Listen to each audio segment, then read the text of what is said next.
Saludos a todos, bienvenidos a esta nueva entrega de Protagonistas. Hoy me acompaña el gerente general de los Leones del Escogido, José Gómez Frías. Hola, don Mario. Un placer compartir con usted y con el público. Soy televidente asiduo del programa. Qué bueno, me alegro, qué bueno que por fin estás con nosotros aquí. José, vamos a hablar de toda tu trayectoria, porque al principio comenzaste como periodista deportivo, como cronista deportivo, después pasaste ya a la dirigencia, pero vamos a hablar de esos inicios. ¿Tú eres nativo de aquí, de la capital, o eres nativo de Bánica? De Bánica. Sí, esa es una buena pregunta, porque en realidad la familia de mi padre es nativa de la frontera, de la zona de Elías Piña, específicamente del municipio de Bánica, y de ahí son mis hermanos de padre, mis primeros hermanos, Héctor, Henry y Éxfredes, que son de la primera familia de mi papá. Mi papá se casó en el pueblo, tuvo una familia, 3 hijos, después se divorció de la madre de Héctor y de Henry y de Éxfredes. Héctor, que es el periodista. Vino para la capital y aquí entonces conoció a mi madre, que es de San Francisco de Macorís, de un pueblo que se llama Castillo, en San Francisco de Macorís, en la zona ahí, cacaotalera, en el nordeste, sí, entre San Francisco y Nagua. Entonces yo nazco aquí en la capital. Cuando yo nací, mi papá y mi mamá vivían en Cancino primero, de la zona oriental. Yo toda mi vida viví en la zona oriental, primero en Cancino, después en la Isabelita y al final en la zona de la Charles de Gaulle con autopista de San Isidro, pero todo el tiempo en la zona oriental. ¿Cómo nace la vena por el deporte? Desde muchacho jugando béisbol en ligas de béisbol. Yo jugué en la Liga Las Avillas desde los 7 años hasta que me votaron por malo, porque ya tú sabes que después que tú pasas de cierta edad, no te dedicas mucho tiempo. ¿O el papá? Sí, con los dos. Primero con Vivo. Yo Con Vivo todavía Carmona. era jugador cuando yo empecé a jugar allá.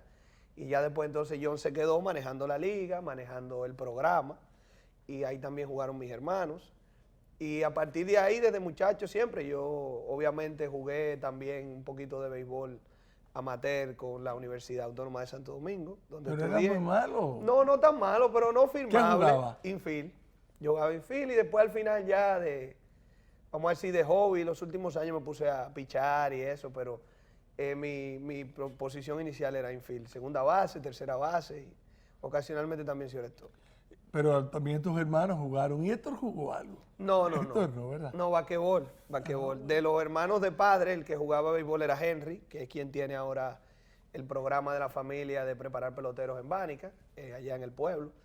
Y él era el que jugaba béisbol de la primera parte. Ya de los otros hermanos míos, los dos que me siguen, Gilbert y Dariel, son jugadores de béisbol profesional, jugaron béisbol profesional.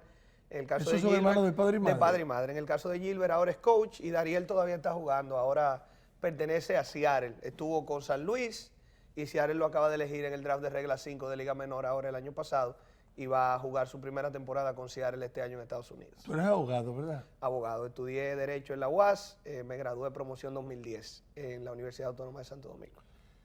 ¿Y la vena de cronista, entonces, cómo sale? No, ¿Fue por Héctor? Héctor embromando, porque desde muchacho a mí, yo memorizaba muchas estadísticas y numeritos y datos medio. Yo tengo una buena memoria, yo creo que mi principal virtud es la memoria, más que quizás la habilidad vamos a decir, de hacer cosas. Yo nunca fui una persona muy buena para hacer cosas manualmente, pero sí la memoria me desarrolló desde bien muchacho. Y yo recitaba, por ejemplo, yo recuerdo que Héctor me preguntaba, ¿cuál es el récord de más juegos ganados en una temporada en Grandes Ligas? Yo le decía, All Halls Radbourne, 1884, 64 juegos, una cosa así. Cosas así que a Héctor le gustaba fuñir la paciencia con eso cuando nosotros nos juntábamos. Porque Héctor memoriza también, inclusive es mejor que yo, Héctor tiene mejor memoria que yo. Pero a él le gustaba eso y me dijo, cuando ya yo estaba en la universidad, yo tenía, qué sé yo, 17 años, 16, 17 años. Mira, yo estoy en un programa en AM, precisamente ahí al lado, en HJB, yo estoy en un programa en AM con Jesús Sánchez. Con el loco. Con Jesús Sánchez. Vamos para que tú vayas aprendiendo y veas cómo es la cosa. A los 17. A los 16 años todavía. 16, ¿tú comenzaste antes que yo? Sí, 16, 17 años, pero aprender. Yo realmente empecé ya, vamos a decir, a trabajar cuando ya yo recibo la oportunidad de parte de Franklin Núñez para trabajar en un programa que Franklin tenía en Coral 39. A empezar a salir en televisión. ¿A qué edad? 17. 17 años. Sí, comenzaste, yo comencé a los 18. Sí. O sea que tú eres todavía más precoz que yo. Lo bueno es que todavía ahí no pagaban o pagaban poco, o sea que no hacía falta tener cédula para cambiar un cheque, porque era gratis eso. A mí me pagaban en efectivo. No, yo tenía cédula ya. Sí, con 18. Yo tenía 18 años, así es. Entonces, con tu hermano Héctor comienzas y ya oficialmente, ya como saliendo en televisión y haciendo un programa formal, fue con Franklin Núñez. Con Franklin Núñez. Sí. ¿Qué sigue después de eso? Mira, ahí se da la oportunidad de que había un canal que estaba arrancando, todavía está en el aire, el Canal 16, un canal de noticias nada más, que era propiedad de la familia Lama en ese momento, no sé si todavía ellos son los propietarios. Francis Moya era el director de prensa de ese canal. Gran locutor, Francis Moya. A Francis se le acerca a Franklin Núñez y le dice, mira, yo necesito a alguien que vaya y arranque prácticamente este canal haciendo boletines de deportes en los noticieros, y ahí entonces se me da la oportunidad de empezar ahí también. Ya ahí yo era empleado fijo, a devengar un salario, a tener una responsabilidad de cubrir todos los días los noticieros de ese programa, vamos a decir, de ese canal.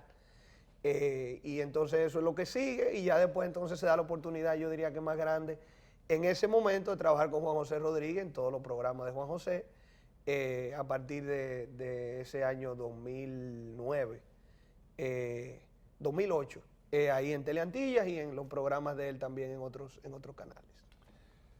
Yo recuerdo algo que te cambió la vida y bueno, fue importantísimo en tu carrera, inclusive ya en la dirigencia, para llegar a ser gerente general del Escogido.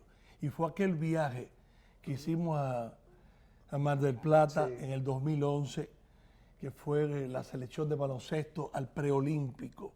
Sí. La selección absoluta de baloncesto que tú cogiste para allá aventurar.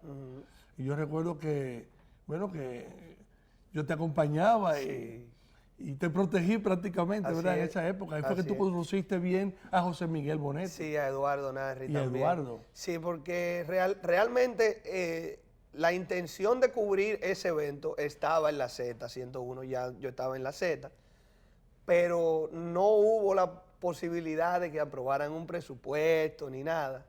Y ya yo me había prácticamente ilusionado con el viaje, y yo lo que hice fue que le dije, bueno, pues está bien, yo lo voy a pagar y ustedes me lo reembolsan cuando se pueda. No, todavía lo estamos esperando el reembolso. Bien. Pero bueno, está bien. Vamos a dar, todos esos detalles vamos a darnos cuando regresemos de la pausa. Adelante, señor director.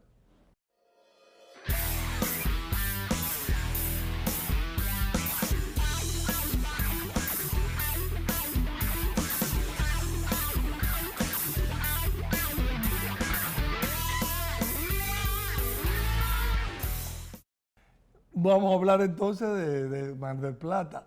Y yo recuerdo esa experiencia. Ahí tú conociste a José Miguel, sí, y a Eduardo, gracias a ese viaje que te arriesgaste a dar, ¿verdad? Sí, realmente. Sin muchos recursos. No, sin recursos, que es diferente.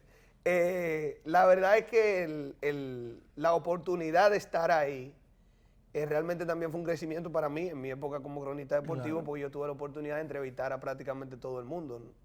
Aparte de ustedes que estaban con el equipo, usted en el área de prensa y el resto de la delegación, yo fui el único periodista dominicano que hizo el viaje. Entonces eso me permitió a mí ahí llegarle a todo el mundo. Nosotros yo entrevisté ahí a John Calipari, entrevisté a Del Harris, entrevisté a todos los jugadores de la selección más de una vez, a jugadores de otros países. También la oportunidad de uno codearse en esos eventos con periodistas más veteranos que uno, que le dan la oportunidad a uno de aprender un poquito del oficio. Y de carambola entonces llegó la posibilidad de conocer a Eduardo y a José Miguel, que realmente a partir de ahí se desarrolló una relación que después terminaría con la entrada mía, no solamente al Escogido, sino a otros proyectos de ellos también. Sí, recuerdo que yo me preguntaron, ¿y quién es este muchacho? Porque no te conocían. Sí. Bueno, el mérito de ir a cubrir ese evento al Cono Sur, tan lejos. Sí. Y entonces, bueno, pues ahí comienza la relación.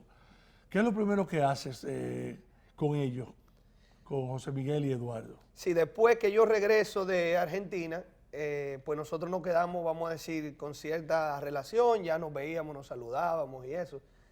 Durante la temporada de invierno de ese año, durante la serie regular, yo trabajo con los Toros como comentarista de la transmisión de TV. Porque obviamente el break de haber ido allá a Argentina y estar en la Z101, pues me dio la oportunidad de que mucha gente más me conociera. Y ahí llega la oportunidad de trabajar con los Toros y ese año también se dio un proceso en la liga para hacer una página web, vamos a decir nueva, que fue la página web de bengaleses.com, donde yo escribía, por una relación que tengo con Ángel Matos, el webmaster de la página. Ellos toman el control de la página para hacer la página de la liga y yo me quedo escribiendo una columna en esa página. Durante la temporada, Eduardo me dice, mira, leí lo que tú haces en la página de la liga, era una columna de estadística y de sabermetría. Me interesaría que en el futuro tú te sentaras con José Miguel a ver si eso se puede aplicar aquí. Yo le dije, mira, yo estoy trabajando con los Toros todavía, yo ahora mismo no sería bueno que, vamos a decir, me siente con José Miguel para eso, pero inmediatamente la temporada termine o se dé cualquier cosa, nosotros podemos hablar. Entonces eliminan a los Toros durante esa temporada y José Miguel me llama al otro día, me dice, oye, tú y yo tenemos una conversación pendiente, conseguí tu número, se lo pedí a Eduardo, vamos a juntarnos para que veamos este asunto. Y a partir de ahí, entonces yo empecé en ese round robin como, vamos a decir, asesor estadístico. Yo mandaba un reporte. ¿Qué temporada fue? 2011-2012. ¿Que el Escogido ganó el campeonato? 2011-2012. Yo mandaba vamos a decir, un reporte o una sugerencia de algo y ellos lo manejaban internamente. Yo creo que yo fui como a 2 o 3 reuniones ese año en el draft, para el draft de nativos e importados, pero yo me mantuve un poquito, vamos a decir, como asesor externo durante ese año. Durante ese año porque todavía yo no era parte de la estructura. Cuando termina la temporada, entonces ya a mí me fijan y ahí es que hacemos el viaje a Arizona y ahí entonces ya yo comienzo a formar parte del equipo como asistente del gerente general, pero principalmente en el área de estadística. Yo todavía cuando eso no trabajaba la parte del día a día del equipo ni la parte administrativa porque eso lo manejaban Jesús Mejía y Junior Novoa, que eran quienes estaban en la parte operativa. Tú seguiste trabajando como periodista todavía en esa época, ¿verdad? Sí, claro. Era en paralelo a mi trabajo como comunicador en la Z101, principalmente. Ya yo ahí estaba prácticamente fijo ahí y haciendo cobertura de eventos especiales. Ahí hicimos nosotros una Copa América de fútbol, porque yo también en ese momento estaba muy metido en el mundo del fútbol, del balompié. Y transmitimos Copa América, transmitimos un Mundial también en radio y en televisión. Y trabajamos Juegos Panamericanos y Juegos Olímpicos. También sí, transmitiendo con un equipo en una parte en Grupo Corripio, que era Juan José el coordinador, y otro entonces era Odalí Santiago en Telemicro. Y hacíamos eso en paralelo, coberturas especiales de eventos de ese tipo y la Z en el día a día, conjuntamente con el trabajo del Escogido. ¿Cuándo ya te alejas de la crónica y te enfocas ya de manera permanente en el asunto del Escogido y ese trabajo que estabas haciendo? A mí me tocó enfocarme cuando me fui del país a Venezuela en el 2013. ¿Ese trabajo, cómo tú lo conseguiste? Mira, es una historia interesantísima. ¿Trabajas con los Leones de Caracas? Con Leones de Caracas. Sí. Nosotros hicimos el Clásico Mundial en el 2013, o sea, el boom del Clásico. Tenemos que hablar del Clásico, el equipo dominicano gana el Clásico y ahí, después del Clásico, a mí se me acerca alguien que yo había conocido en el Clásico que se llama Oscar Prieto Rojas, que es el hijo de Oscar Prieto Párraga, que a su vez es el hijo del Negro Prieto, sí, el nieto del Negro Prieto. Sí, él, que no trabajaba directamente con Caracas, obviamente, era por lazos familiares, su familia había sido propietaria del equipo mucho tiempo, y su papá, que era el gerente deportivo, se iba a retirar. Iba a ser el presidente de la liga, como en efecto después lo fue. Ellos estaban buscando una persona para que asumiera la parte deportiva, porque ellos iban a nombrar un gerente general que iba a ser más una persona administrativa. Ellos buscaron a alguien una persona corporativa para que manejara eso. que ¿Y qué edad tú tenías en ese 23 años. O sea, tú fuiste 23 años. gerente deportivo en el 2013-2014, Sí, ¿verdad? 24 años tenía yo. 24. 2013-2014 con los Leones de Caracas. Es correcto. Entonces ahí nos fuimos para Venezuela. Yo ni siquiera me vieron personalmente, no me entrevistaron personalmente, me entrevistaron por teléfono. Inclusive. Y me llamaron, mira, ven para acá que el trabajo es tuyo, y me fui. ¿Y te pagaron bien? Sí, sí, a mí me fue bien. ¿Y cómo te fue la temporada? Bien, nosotros llegamos hasta el último juego de round robin peleando. El equipo quedó en segundo lugar en la serie regular. Al final se perdieron unos cuantos juegos ahí en la parte trasera del round robin por problemas de picheo. Pero nosotros hicimos buen trabajo. Ese año fue J.D. Martínez, fue Eric Thames, Colin Mahieu, Mike Fiers. 4 o 5 refuerzos nosotros llevamos. Mike Fiers el del lío. El del lío con Houston. El del problema. Ellos estaban allá con nosotros y fue una buena temporada, no solamente para Caracas. Yo creo que fue la última gran temporada de la Liga de Venezuela. Yo creo que después de ahí que comienza el deterioro, porque ese año allá inclusive jugó Jock Peterson antes de jugar con el escogido aquí. Jugó Mike Mustacas también allá. Pichó Erasmo Ramírez, que después fue un pitcher de Grandes Ligas. Roenis Elías, que después fue una estrella aquí. O sea, muchos jugadores que después se han ido a otras ligas del Caribe y han ido muchos a Grandes Ligas, jugaron en esa temporada en Venezuela, porque todavía en ese momento el país estaba en una condición que permitía eso. ¿Regresaste al año siguiente? Sí, volví para acá, para Dominicana. Pero no a Venezuela. No. Yo recuerdo que estando yo allá, hubo unas elecciones municipales, está de moda las elecciones municipales ahora. En Venezuela. Sí, hubo unas elecciones municipales. Y se armó un lío. Y esa fue la época de la que trancaban las calles con...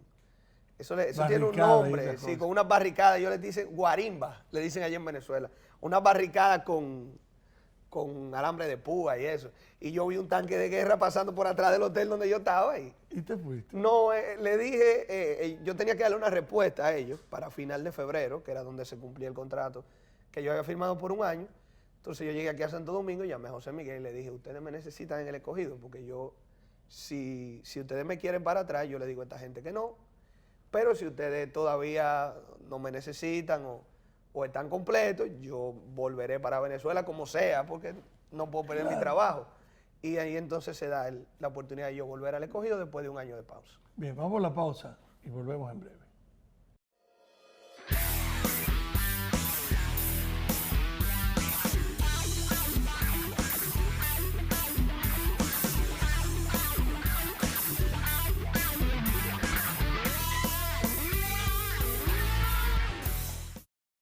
Vamos a echar un poquito para atrás. Tú estabas trabajando en el escogido, en sabermetría y en asuntos estadísticos. Eso es más o menos como lo de control de calidad, ¿qué es ahora? Más o menos, pero realmente el primer año lo de nosotros era bien rudimentario, porque no había nada en la liga prácticamente. Okay. Entonces lo de nosotros era más que nada de coger tendencias, cualquier información que se pudiera conseguir online de los jugadores de otras ligas. Y yo recuerdo que nosotros teníamos un programita que yo mismo charteaba los juegos para llevar algunas cosas internamente de nosotros. Ya eso es un monstruo. Por ejemplo, en el escogido nosotros tenemos un departamento de estadística y de video, está todo integrado, video, estadística, trackman, y nosotros tenemos 6 empleados que hacen ese trabajo. Pero en ese momento era más que nada, por lo menos la idea de llevarle algo diferente a los que tenían que tomar las decisiones, en ese caso a Moisés, que era el gerente general, al dirigente, pero no era lo que es ahora. Ahora hay una cantidad de información fuera de serie. De ahí es que Moisés te lleva al clásico, un asistente suyo. Sí, ¿Tú hacías ese mismo trabajo? No, en el clásico yo hice de todo. No, en el clásico yo compré pasajes, yo compré, yo era el encargado de la parte de logística, de manejo de boletería, de documentación de elegibilidad de los jugadores, toda la parte de la carpintería. Porque en principio era para que fuera un grupo de asistentes más grande. Porque, por ejemplo, Junior Novoa iba a estar en la oficina con nosotros, pero se dio una situación donde Junior entonces tuvo que bajar al terreno y uniformarse como coach, y Junior entonces estuvo como coach en los 2 clásicos. Pero eso fue lo que me preparó a mí para yo lanzarme a lo de Venezuela. Eso fue en el 2013. 2013, porque sin eso, sin esa parte, porque yo en el escogido hacía ya ese año 2012-2013 algunas cosas, pero por ejemplo yo todavía no negociaba salario a gran escala, yo todavía no tenía quizá el conocimiento de todo lo que estaba detrás de un equipo de pelota, o sea, de ese tema de logística, hotelería, pasajes aéreos. ¿Aprendiste con el clásico? Sí, sí, muchísimo. Esa muchísimo, fue tu escuela. Muchísimo, muchísimo. Pero la satisfacción fue enorme porque ganaron. Sí, tú sabes que yo, Ganaron después de que el clásico pasó y que uno ha tenido tiempo para reflexionar de eso, es que uno como que le ve la magnitud a eso. ¿Y tú no la veías Porque antes? es que en el momento uno lo que estaba era pensando, yo por ejemplo, nosotros ganamos el campeonato y yo lo que estaba era pensando era, ¿cómo estos tipos se van a ir ahora para el sprint training, para atrás? Porque había que comprarle pasaje a todo el mundo esa misma noche. O sea, tú tenías otras preocupaciones. Entonces, mientras todo el mundo estaba celebrando, nosotros estábamos bregando con eso, el secretario de viaje y yo. Entonces, como que ya el segundo clásico sí, yo hice un esfuerzo por disfrutármelo más. Obviamente nosotros trabajamos muchísimo, pero fue, ya uno más o menos sabía lo que iba, cómo se podía preparar, y las cosas salieron todavía más organizadas que en el primero. Pero el equipo llegó hasta San Diego, o sea, no llegó hasta la final. No llegamos hasta la final, pero yo honestamente el proceso yo lo disfruté más la segunda vez. Aunque el resultado, obviamente, el de la primera es inmejorable. Un triunfo invicto que es histórico. No, eso no se repite. Después que tú llegas, ya adelantándolo otra vez, que tú llegas de Venezuela, tú estuviste en Venezuela en la temporada 2013-2014. 13-14.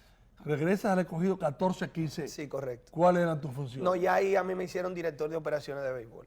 Ya ahí entonces yo era, vamos a decir, el segundo al mando, después ¿Qué de tú Moisés, de todo. Ahí entonces ya, al salir Mejía, Jesús Mejía, que se fue a la Que se Romana, fue a los Toros. recientemente campeón y artífice, uno de los artífices del Torolío, que aprovecho para felicitar a toda esa oficina de operaciones de béisbol de los Toros, que hizo este año un trabajo formidable, que ya venía de años anteriores. Sí.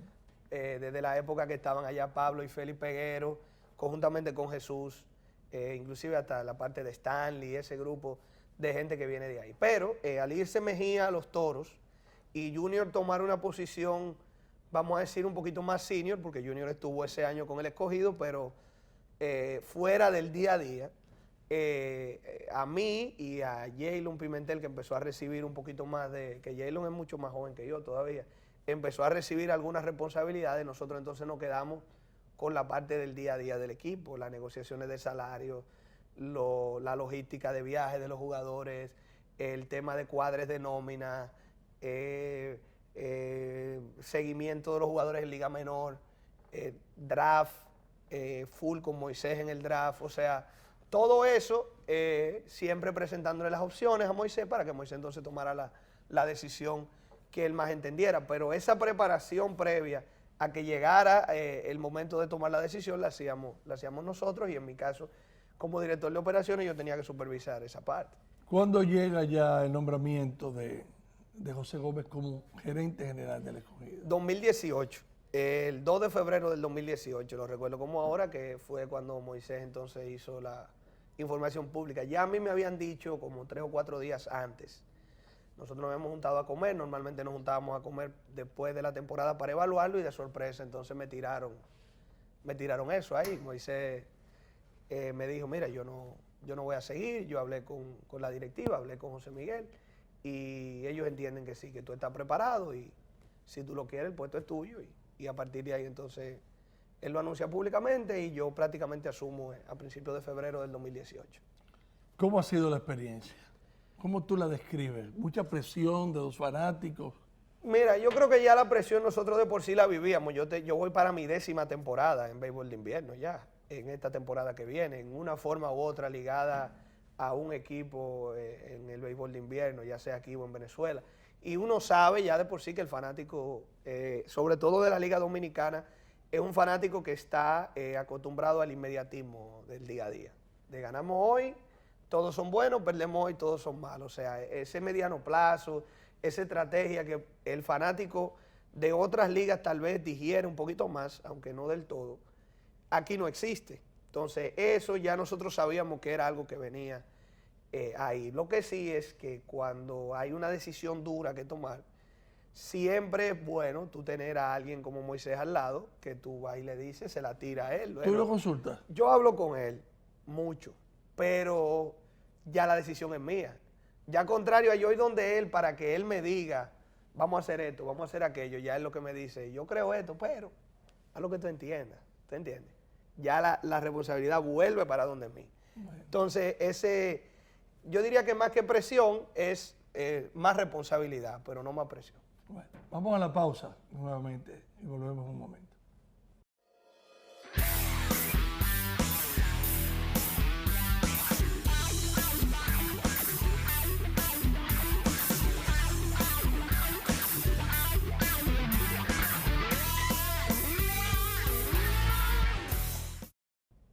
José, cuando yo te hablo de presión, los fanáticos gritando, improperios y cosas de esas, ¿has pasado por eso? Sí, ya nosotros estamos acostumbrados a eso, porque es que, mira, a mí me dijo Luis Rojas, que es quizá la persona con quien yo desarrollé una relación más cercana en el Escogido, porque nosotros teníamos que trabajar en la época de él como dirigente y coincidió con la época mía como director de operaciones y nosotros teníamos que trabajar en el día a día muchísimas cosas ahí adentro. Yo pasaba muchísimo tiempo en su oficina. Y Luis me decía, a papá No, lo abucheaba a la gente. así es. O sea, a Felipe Alou Sí, señora. lo sí, sí. abucheaba a la Felipe gente. tuvo que irse de aquí como dirigente. Y la gente decía en la grada que él no sabía de pelota, Sí. que Felipe Alou no sabía de pelota. Entonces, si a Felipe lo abucheaban, ¿qué no me van a hacer a mí? ¿Tú entiendes?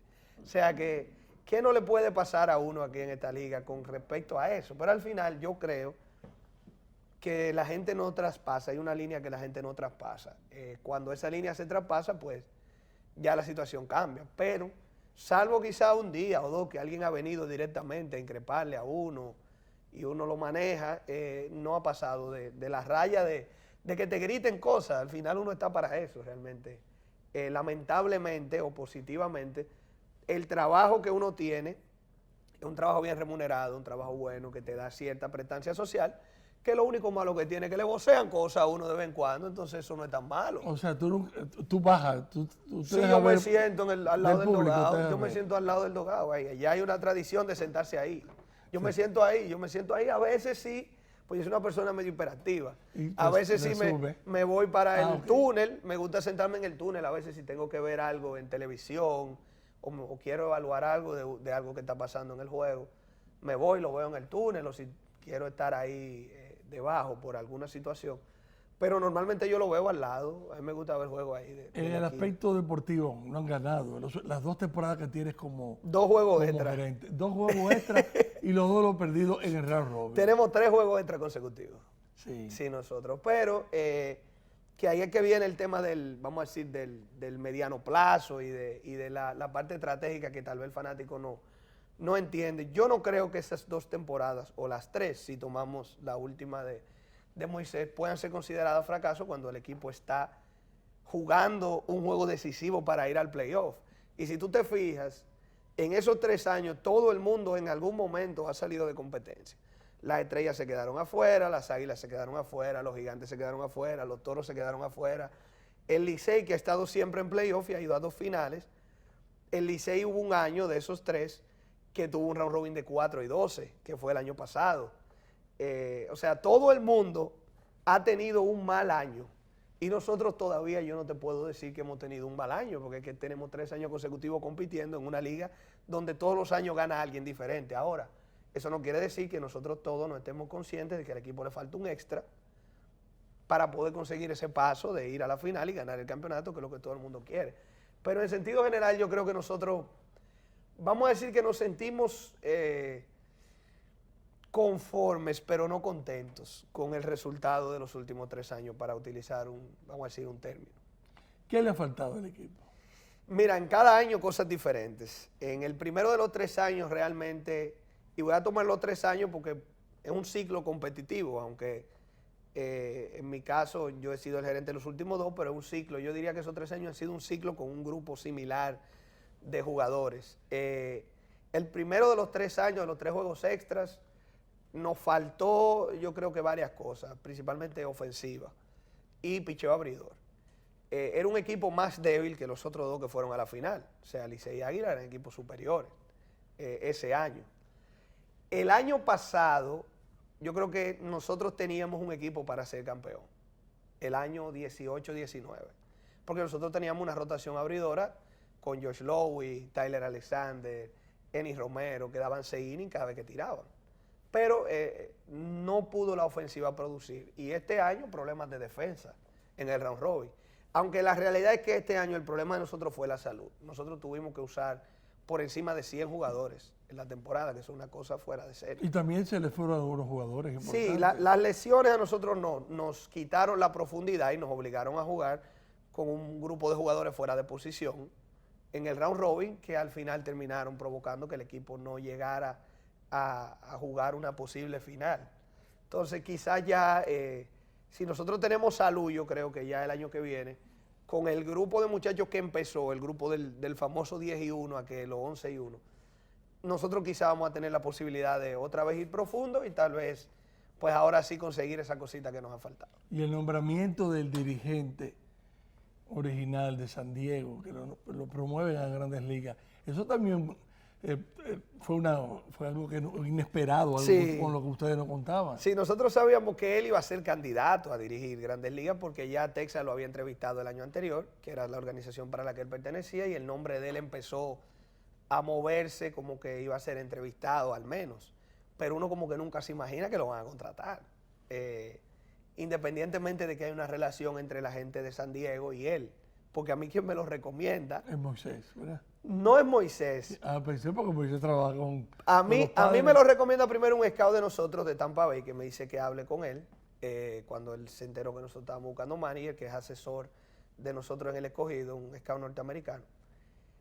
Y luego en Spring Training, AJ Preller, el gerente de San Diego, bajó, se enteró que nosotros andábamos por ahí y bajó a decirme, mira, yo sé que tú vas a entrevistar a este señor, yo no te voy a decir lo que tú tienes que hacer, ni mucho menos, pero es difícil que tú consigas un mejor candidato que él. Y él estaba trabajando con otra organización, porque él trabajaba con Texas. Lo que pasa es que AJ y él, y ese grupo de gente que maneja ahora mismo la gerencia de San Diego, vienen de Texas todos. El nombre del manager Jay original. Stingler. Jay Stingler. Pero a mí quien me lo recomienda, No, para quien me, recordárselo sí, quien me empuja hacia allá es AJ y Moisés, obviamente, después también, porque AJ también le había hablado muy bien a él. Entonces, cuando se da la vacante de San Diego, ahí comenzamos nosotros a bromear internamente en el escogido. Bueno, fácilmente se llevan al hombre, entonces después lo entrevistan. Y ya cuando lo entrevista San Diego una segunda vez, ya así nosotros estábamos más o menos orejeados. Pero cuando nosotros lo contratamos en abril, a nadie le pasaba por la cabeza que él en octubre iba a ser manager de Grandes Ligas. Entonces, ¿qué pasó ahí? ¿Qué comenzaron a hacer ustedes? No, porque es que en una situación como ¿No tenían esa, sustituto? que tú no quieres traer a nadie de afuera para romper lo que está pasando, porque tú estás 10-1. Sí. 10-1. Entonces, le dimos la oportunidad a Buck, que era el que había dirigido a un nivel más alto de los que estaba en el staff, porque él había dirigido a nivel de AA y había sido manager del año. Entonces, del grupo que estaba, él era, vamos a decir, la persona que estaba más lista. Él era el coach de banca. De control de calidad. De control, bueno, sí. Sí, control. él era el coach de control de calidad. Porque el de banca era Lejer, Luis Lejer. que en ese Lejer. momento no puede, ahora mismo no puede dirigir porque tiene una responsabilidad que llega al estadio prácticamente a las 4 de la tarde, 3:30 de la tarde, que no es una responsabilidad compatible con ser dirigente en la Liga de Invierno. Entonces le dimos la oportunidad, pero luego Y Bock había jugado con el equipo jugó con el también. escogido, conocía a los jugadores, pero luego el proceso de la temporada, el equipo se fue deteriorando. Primero sale Eric González por lesión, sale Adelín porque firma para Japón, después se lastima Luis Liberato, se lastima Eliezer Álvarez, se llevan a O'Neill Cruz antes de tiempo, vinieron una serie de lesiones, Franchi Cordero se retrasó porque se recrudeció la lesión, Ryan Cole se lastima antes de venir aquí al país, y ese proceso yo creo que fue desgastando un poco a Buck, hasta mentalmente. Y ya vamos a decir, su estado de ánimo para dirigir no era tal vez el mejor. Y eso empezó a verse en algunas decisiones durante el juego.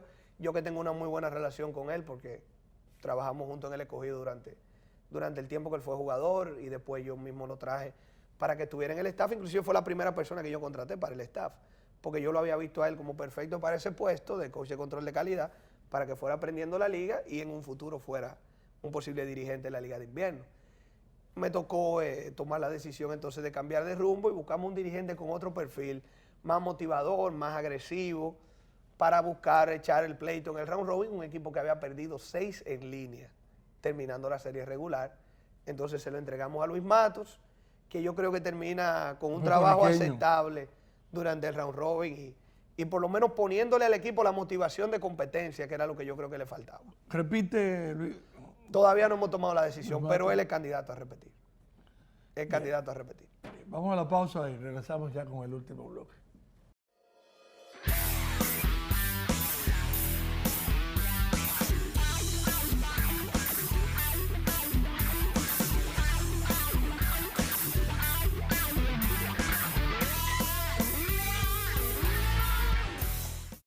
¿Y Bob Britton no siguió en el equipo? No, porque es que ya después que es dirigente, tú sabes, sería un poquito faltarle el respeto de volverlo a colocar en otra posición.